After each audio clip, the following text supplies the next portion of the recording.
Do you like pasta? I love all the different shapes and sizes, from small tubes to little shells.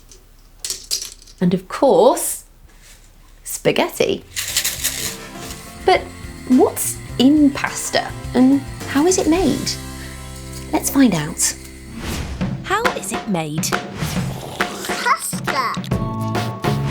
It all starts with a giant pasta making machine. And we're going to find out how dried pasta like this is made. This is a pasta factory, and all these machines mean it's very noisy. In this factory, pasta is made from 2 ingredients, water and something called semolina. This is semolina here. It looks like a yellow powder, but it's made from a type of wheat called durum wheat that grows in fields. It's also used to make some breakfast cereals. But when you mix water and semolina together, you get pasta. But we're going to need a lot more semolina than this. These huge tanks are full of semolina.